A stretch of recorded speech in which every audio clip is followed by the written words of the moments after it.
Hello viewers, today I am going to teach you a very important topic, that is time value of money. So, time value of money. What is time value of money? It means value of money changes with the time. It means कि today जो हमारा आज की date है, current date, we can call it current date today, और we are also calling it zero period, like this. By time value of money means zero period today हमारी current date, and at the end of 1 year from today, and 2 years from today. So today's 1,000 rupees is not equal to 1,000 rupees of 1 year end, right? After 1 year end, we can't say कि these 1,000 rupees is equal to these 1,000 rupees, even or in the any time in the future. So आज के 1,000 रुपए कभी के भी future में 1,000 रुपए के इक्वल नहीं हो सकते. Because why? क्योंकि यहाँ पे हमारे पास इन्वेस्टमेंट अपॉर्चुनिटीज होती हैं. यही जो 1,000 रुपए हम इसको इन्वेस्ट कर सकते हैं, and we can earn interest on this amount. That means आज की जो 1,000 रुपए हैं वो किसी भी 1,000 रुपए फ्यूचर में उससे ज्यादा है, उसकी वैल्यू जो है वो ज्यादा है. यस, वी कैन से अगर हमारा मार्केट रेट ऑफ इंटरेस्ट समझो सपोज करते हैं 10% है, एंड अगर यहीं पे फ्यूचर जैसे ये 1 ईयर के आफ्टर हम ले लेते हैं, 1 ईयर एंड पे यहाँ पे हमें 10% इंटरेस्ट लगा के अगर ये 1,100 रुपए हैं, then yes we can say कि this 1,000 rupees is equal to this 1,100 at the end of year 1. Okay, so we should take the time value of money in consideration. ये चीज फर्क क्यों आता है? Due to risk involve, due to uncertainty कि वही 1,000 रुपए हमें ये वाले जो 1,000 रुपए हैं सेम मिलेंगे या नहीं मिलेंगे. और इन्वेस्टमेंट अपॉर्चुनिटीज होती है, इन्फ्लेशन है. जो चीज हम आज 1,000 रुपए की खरीद पा रहे हैं वो 1 साल बाद उसी 1,000 रुपए के नहीं खरीद पाएंगे. महंगाई बढ़ जाएगी, कुछ ना कुछ उसकी वैल्यू बढ़ जाएगी, right? And investment opportunities. So इससे हमें टाइम वैल्यू ऑफ मनी से क्या कॉन्सेप्ट सीधा सीधा समझ में आता है कि टाइम वैल्यू ऑफ मनी की वैल्यू एक जैसी नहीं रहती. कभी वो घटती रहती है, कभी वो बढ़ती रहती है. That means simply present value is not equal to future value for the equal amount of money, right? Okay. Next thing is techniques. यहाँ पे हम 2 तरह की टेक्निक्स यूज करते हैं. जब भी हम प्रेजेंट वैल्यू से फ्यूचर वैल्यू की तरफ जाते हैं तो उसे हम कहते हैं कंपाउंडिंग टेक्निक्स. लाइक हमें प्रेजेंट वैल्यू दी गई है और हमसे पूछा गया है 1 साल बाद की उसकी वैल्यू क्या होने वाली है, तो उसे हम क्या कहते हैं? Compounding technique. और जब भी हम फ्यूचर वैल्यू से प्रेजेंट वैल्यू की तरफ आते हैं, सपोज करो हमें फ्यूचर वैल्यू गिवन है और हमसे पूछा गया है 5 साल बाद इतनी वैल्यू मिलने वाली है, तो उसके लिए आज हमें कितना पे करना चाहिए, तो उसके लिए हम क्या यूज करते हैं? Discounting techniques, right? 2 तरह की टेक्निक होती है. एक होती है कंपाउंडिंग टेक्निक जिसमें हम फ्यूचर की तरफ जा रहे होते हैं, और दूसरी होती है डिस्काउंटिंग टेक्निक जिसमें हम प्रेजेंट की तरफ आ रहे होते हैं. A very important thing to consider कि जब भी हमें टीवीएम कॉन्सेप्ट यूज करना है, इसके फॉर्मूलेज यूज करने हैं, तो हमेशा हमारे पास कोई ना कोई एक वैल्यू जरूर होनी चाहिए. We must have one value, either present value और future value. We can't find both. Okay. Now present value. Present value होती क्या है? It is the value which is equal for high valued future value, but less than it literally. Like we can say in simple terms, it is today's value of money from some point in the future. Like आज की value कितनी है? today's value, we can say today's value and value after 1 year. So अगर हम इन दोनों को compare करें, always हमेशा प्रेजेंट वैल्यू कितनी होगी? ज्यादा होगी. लाइक अब हम क्वेश्चन से एग्जाम्पल ले लेते हैं. After at the end of year 1 साल के बाद 100 रुपए मिलने वाले हैं, उसकी अगर हम आज की वैल्यू जानना चाहें करंट डेट में 0 पीरियड और प्रिविलिंग सपोज करते हैं इंटरेस्ट रेट है 10%, तो हम कैसे निकालेंगे? We put very simple formula, present value future value upon में R is for rate of interest and N is for timing. Here we take for 1 year only, N हम 1 ले लेंगे. R is 10%, तो 10% divided by 100% के हिसाब से, and this will be 0.10. इसीलिए हमने यहाँ पे 0.10 power 1. इसको हम सॉल्व करेंगे, हमारे पास आ जाएगा 90 पैसा, राइट तो यहाँ पे इस 100 रुपीज की जो 1 साल बाद 100 रुपीज मिलने वाले हैं, इसकी करंट डेट पे 1 साल पहले क्या वैल्यू है? अभी 90 रुपीज 90 पैसा. ओके, अब यहाँ पे देखिए हम फ्यूचर की वैल्यू दी हुई थी और हम प्रेजेंट की वैल्यू जान रहे थे फॉर्मूला लगा के, तो इसको हम कह सकते हैं discounting technique, right. Next we have future value. What is future value? This is the value that is more than present value because of interest earned on that amount for that period of time. Like हम अभी हमने एक question किया 90 पैसे का 1 साल बाद जो है 100 रुपए बन गया था 10% इंटरेस्ट के साथ, तो वो क्या है कि प्रेजेंट वैल्यू से फ्यूचर वैल्यू ज्यादा होती है. क्यों ज्यादा होती है? क्योंकि उस पे इंटरेस्ट अर्न हो जाता है, राइट. अब जैसे कि सेम टाइप का ही क्वेश्चन ले लेते हैं हम. अगर हमारे प्रेजेंट वैल्यू आज की हमारे पास 100 रुपए हैं, रेट ऑफ इंटरेस्ट 10% है, 1 साल बाद उसकी वैल्यू कितनी होने वाली है? तो हम सिंपल फ्यूचर वैल्यू का फॉर्मूला लगाएंगे. फॉर्मूला इज द सेम, पहले हमने मैथमेटिक्स सिंपल सा मैथ्स है.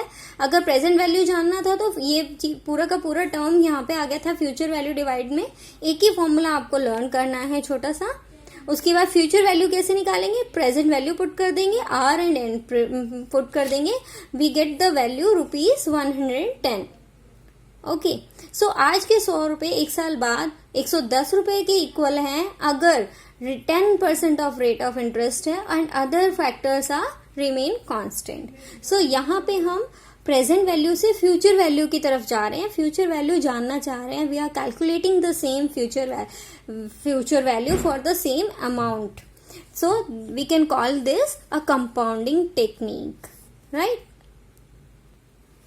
Next we have annuities. Annuities क्या होता है? Annuities are actually equal amount of payments, right. जैसे कि हम कोई इंस्टॉलमेंट भरते हैं इक्वल अमाउंट, राइट. कोई EMI भरते हैं, दोज आर कॉल्ड एन्यूटीज. चाहे हम वो पेमेंट रिसीव कर रहे हैं, चाहे वो हम पेमेंट कर रहे हैं किसी चीज के लिए, those are all called annuities. Simple पढ़ लेते हैं इसको. And annuity is a series of equal payments, right. Equal होना बहुत जरूरी है. ऐसा नहीं कि आप 1 साल तो 5,000 भर रहे हो, नेक्स्ट ईयर 6,000 भर रहे हो, उससे नेक्स्ट ईयर 4,000 भर रहे हो. No, that is not an annuity at all. An annuity should be a series of equal payment that are either paid to you or paid from you. Annuities can be cash flows or bank payments, right? Such as monthly rent payments, car payments, or they can be money received such as semi-annually coupon payments from a bond. Bonds क्या होते हैं? Bonds are actually financial assets हैं एक तरह के, जिसमें हमें 6 महीने में पेमेंट मिलती है, या हम उसमें 6 महीने में इन्वेस्टमेंट करते हैं. इंस्टॉलमेंट जो उसकी होती है 6 महीने की होती है. That is why it is semi annually coupon payments. Annuities का मतलब ये नहीं है कि आप 1 साल में ही इक्वल भर रहे हो. वो मंथली भी हो सकती हैं, वो सेमी एनुअली भी हो सकती हैं, वो ईयरली भी हो सकती हैं, 5 ईयरली, 2 ईयरली, कितना भी अमाउंट गैप हो सकता है, बट वो इक्वल गैप होना चाहिए और इक्वल पेमेंट्स होनी चाहिए. Just remember, for a series of cash flows to be considered as an annuity, annuity हम उसे तभी कहेंगे जब वो equal amount की होगी, right? And also equal at equal periods, right? Next, इसमें अब 2 तरह की annuity आ जाती हैं. एक होती है annuity due और एक होती है ordinary annuity. First हम annuity due देख लेते हैं होता क्या है. An annuity due is when payments is made at the beginning of the payment period, right? Like आजकल क्या होता है, हर चीज एडवांस में, स्टार्टिंग में मंथ का अगर कुछ आपने मंथली आपने कुछ देना है, रेंट ही अगर पे करना है तो आपको एडवांस रेंट पे करना पड़ता है within 1 or 2 days of the month, starting date of month. Rent, for example, where you are usually required to pay rent in advance at the first of every month, right? तो ये annuity due क्या है, अगर हमने 5 साल के लिए कोई इन्वेस्टमेंट किया है तो जिस दिन जीरो पीरियड यानी कि जिस दिन वो स्कीम ली हमने उसी दिन फर्स्ट इंस्टॉलमेंट हम पे कर देंगे, right? This is annuity due. आपको सिर्फ इतना ध्यान रखना है, एन्युटी ड्यू मीन्स बिगिनिंग से स्टार्ट करना है, that's it. Next is ordinary annuity. An ordinary annuity is a payment that is paid or received at the end of the period, right? दोनों annuities में यही डिफरेंस है. जो हमारी annuity due थी वो थी बिगनिंग से स्टार्ट होती थी, बट जो एन्यूटी ऑर्डिनरी एन्यूटी है वो उसके एंड से स्टार्ट होती है. सपोज करो आपने कोई स्कीम ली है और वो ऑर्डिनरी एन्यूटी के अंडर आ रही है, तो उसमें आप जीरो पेमेंट, जैसे आपने 5 तारीख को वो स्कीम ली है लेकिन आपको 5 तारीख को पेमेंट नहीं करनी है, उसके जितना भी उसकी फर्स्ट पूरा ईयरली या उसका पीरियड गैप है जो भी 6 महीने में आता है या मंथली आता है, तो वो मंथ के एंड में पे करना होगा आपको, राइट? या ईयर एंड में या सेमी एनुअली एंड में, जो भी उसकी पीरियड की रिक्वायरमेंट होगी उसके हिसाब से उसके एंड पे करना होगा. N example of this is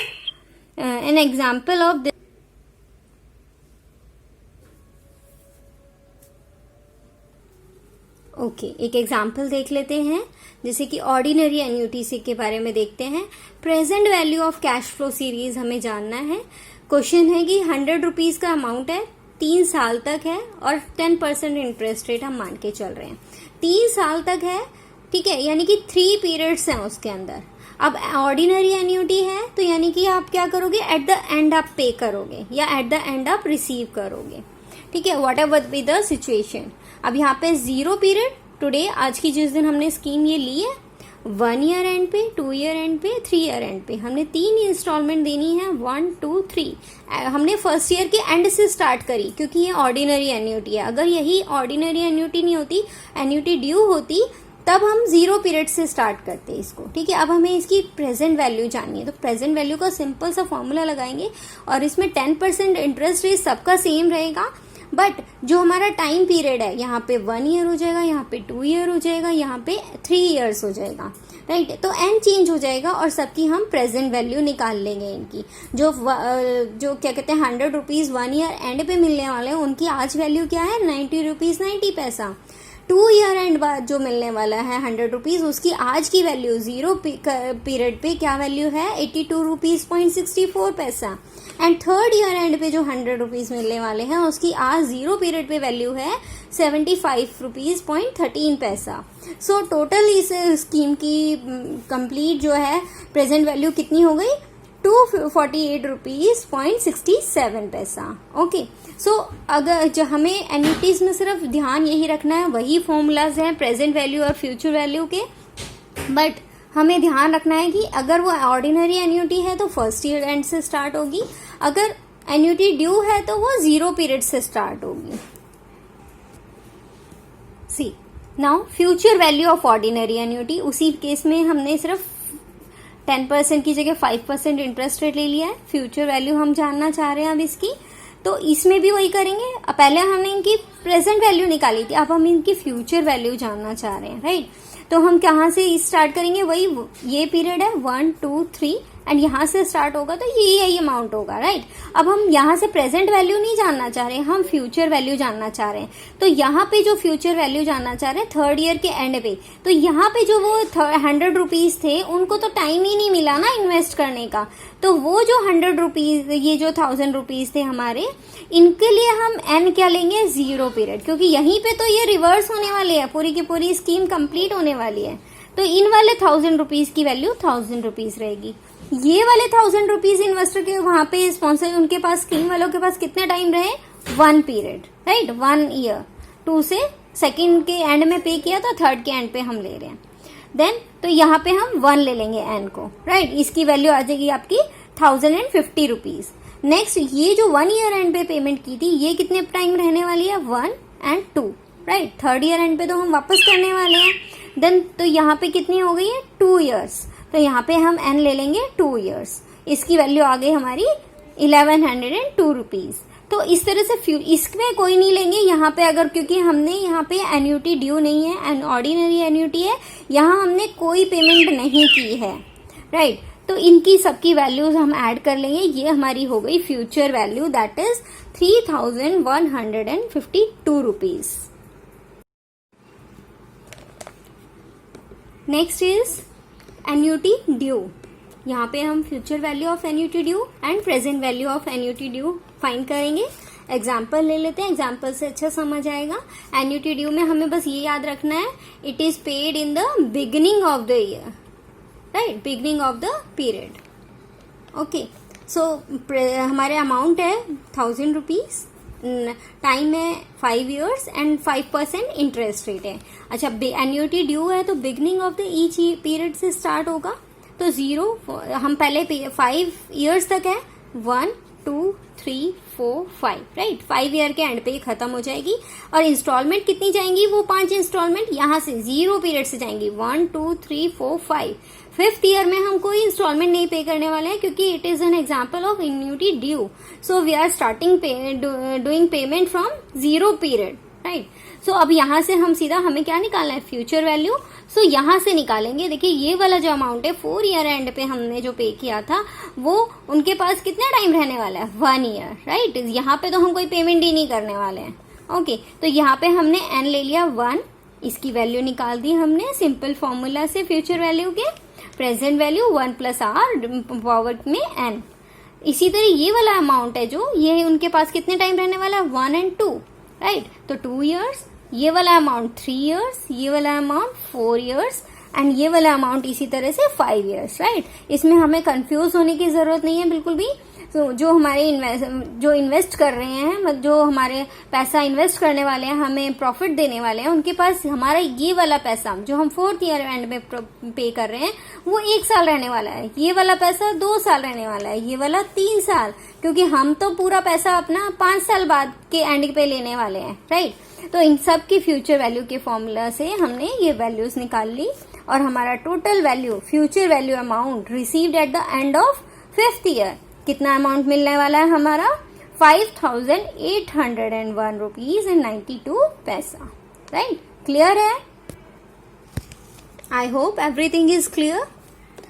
now present value of annuity due, right, same kind of example है, 1000 रुपीज है, 5 years एंड 5% इंटरेस्ट रेट है, but now we are calculating present value, right. तो 0 पीरियड से ही पेमेंट्स तो स्टार्ट हो रही हैं, एंड और खत्म कब हो रहा है, ये भी वही कि 5 years एंड पे, राइट। लेकिन अब हमें क्या करना है, प्रेजेंट वैल्यू निकालना है। तो इस तरफ से ये जो पैसा है, ये हम 1st ईयर एंड पे इन्वेस्ट कर रहे हैं, राइट। तो इसकी तो प्रेजेंट वैल्यू इतनी रहेगी ना, 0 पीरियड पे कर रहे हैं। यहाँ पैसा कितने उस पे कर रहे हैं, ये वाला 1 ईयर एंड पे, तो यहाँ पे हम n कितना ले लेंगे, 1, क्योंकि यहाँ से यहाँ तक का डिफरेंस कितना है, 1। इसकी प्रेजेंट वैल्यू, इस पॉइंट पे कितनी वैल्यू है सबकी, ये जानना चाह रहे हैं। यहाँ पे अगर जानना चाह रहे होते तो यहाँ से काउंट करना स्टार्ट करते, 1 2 3 4 5, राइट। बट अगर हम यहाँ से प्रेजेंट वैल्यू जानना चाह रहे हैं, तो हम यहाँ से देखेंगे कि ये पैसा इससे कितने पीरियड की दूरी पर है। ओके, यहाँ से ये 1 उस पे आ गया, हमारा 1 साल बाद वाला पैसा है, जो आज की वैल्यू कितनी होगी, यहाँ पे n1 ले लेंगे, 0.5 हमने इंटरेस्ट रेट ले रखा है। ये वही एग्जांपल है, एक्चुअली आप 1 + r करते हो n दिस लाइक दिस, तो यहाँ पे 1 + r 0.05, तो इसको आप ऐड करोगे तो 1.05 आ जाएगा, राइट। नेक्स्ट ये वाला अमाउंट है जो 2 ईयर एंड पे है, तो यहाँ से कितना गैप हुआ, 1 and 2। आज पैसा जानना चाह रहे हैं, इस 1000 रुपए की वैल्यू कितनी है 2 साल बाद जो मिलने वाला है, या 2 साल बाद जो इन्वेस्ट करने वाले हैं। तो यहाँ से हमने यहाँ पे 2 लगा के इसको ये पैसा निकाल लिया, राइट। इसी तरह हमने 3 and 4 इस तरह से कर लिया। अब हमें क्या जानना है, total present value of these payments, right, these scheme. तो हम क्या करेंगे, इन सब को टोटल कर लेंगे और हमारा पैसा आ जाएगा कितना, 4545 rupees and 92 paisa. This is the present value of this annuity due scheme. Okay. Now we are talking about perpetuity. Perpetuity का मतलब है life time. Okay, life time कोई ऐसी स्कीम है जिसमें आपको लाइफ टाइम कोई पेमेंट करनी है या लाइफ टाइम आपको उसका बेनिफिट मिलने वाला है, तो उसकी वैल्यू हम किस तरह से कैलकुलेट करते हैं। It is so easy but very important. It is a fixed cash flow received और paid over and indefinite. Indefinite means यहाँ पे लाइफ टाइम की बात की जा रही है, जब तक कि जो भी हमारा यहाँ पे बेनिफिशियरी है या तो उसकी डेथ नहीं हो जाती या फिर पूरा का पूरा जो स्कीम है उसका टाइम खत्म हो जाता है। टाइम यहाँ पे खत्म नहीं होगा, बट यह है कि जो स्कीम दे रहा है या तो वो इन्वॉल्व है वो मतलब खत्म हो जाता है, या फिर जो बेनिफिशियरी है वो उसकी डेथ हो जाती है तो वो टाइम खत्म होगा। एग्जाम्पल जैसे कि ले लेते हैं, if someone were to receive 1000 rupees per year. Okay, यहाँ पे हम पर ईयर का केस ले रहे हैं, but it could be monthly also, it could be semi annually, it could be 5 years। ठीक है, any how until they died, उनको 1000 रुपए तब तक मिलने वाले हैं जब तक वो जिंदा हैं, मतलब जब तक वो मर नहीं चाहते। So this is the case of perpetuity, इसे हम कहेंगे परपेचुटी। ओके, और सेम अमाउंट ऑफ मनी होना चाहिए इसमें भी। ऐसा नहीं है कि अभी एक महीने तो 1000 रुपए मिल रहे हैं एक साल, दूसरे साल 2000, तीसरे साल 30,000, 3000, किसी साल 500, ऐसा नहीं है। Same amount of money at the same intervals for the whole time of life. तो इसमें प्रेजेंट वैल्यू ऑफ परपेचुटी हम किस तरीके से निकालते हैं। कैश फ्लो, कैश फ्लो का मतलब है 1 इंस्टॉलमेंट पेमेंट, जितना भी 1 इंस्टॉलमेंट का, जैसे कि हम यहाँ पे 1000 रुपीज उन्हें पर ईयरली मिलने वाले हैं, राइट। तो इसकी अब इंटरेस्ट रेट, सीधा हमें परपेचुटी निकालनी कैसे है, सिर्फ हमें इंटरेस्ट रेट से उसको डिवाइड कर देना है। इसका फॉर्मूला क्या होगा, cash flow divided by interest rate, right. अब यहाँ सपोज करते हैं हमारा 5% इंटरेस्ट रेट है अगर, तो परसेंट है 10 से डिवाइड करो, this will be 0.05 and then 1000 को हमने 0.05 से डिवाइड कर दिया, तो then we get the present value of this perpetuity 20,000।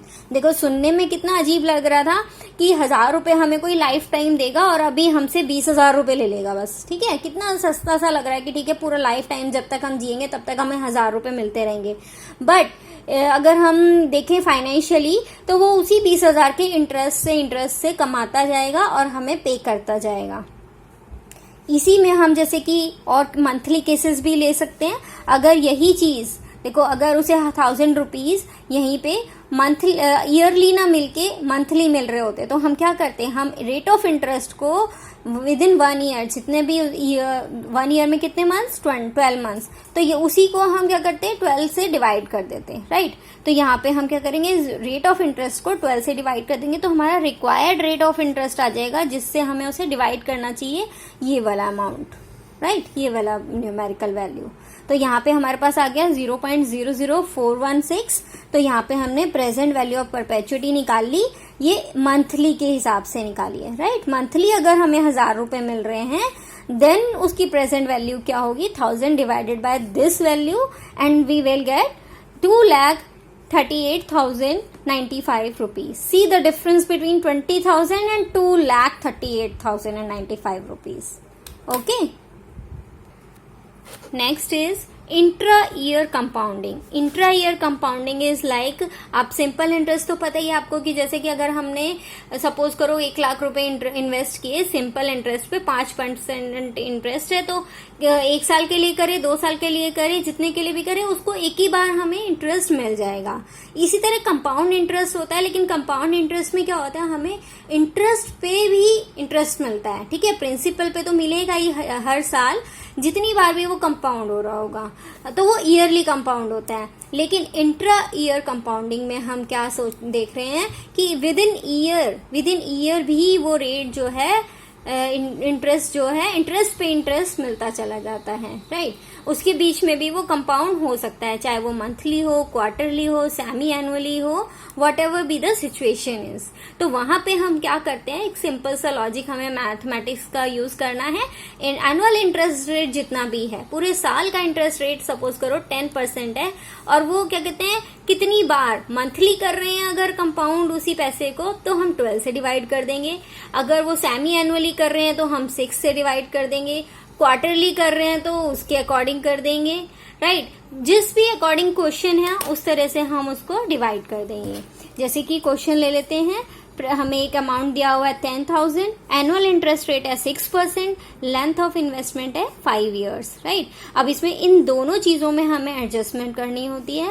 पहली बात तो यहाँ पे जैसे कि ये सेमी एनुअली हो रहा है, ठीक है, ये स्कीम है जो 6 महीने में यहाँ पे कंपाउंड हो रहा है monthly, right. Semi annually compounding चल रहा है, ओके। तो हमें 6% इंटरेस्ट रेट है सेमी एनुअली, मतलब आधा साल, राइट। साल में आधा आधा अगर 6 महीने करें तो 2 हिस्से हो जाते हैं, तो 6% को तो हम 2 से डिवाइड कर देंगे, ये हमारा न्यू रेट ऑफ इंटरेस्ट आ जाएगा।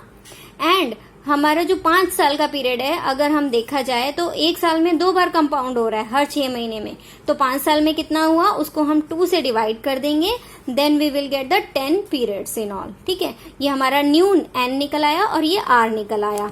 देन सिंपल सा हम इसको पुट करेंगे 10,000, i हमारा r है, i r you can write down anything 0.03 and यहाँ पे हमारा n हो गया 10, then we got the value 13,439.16 पैसा।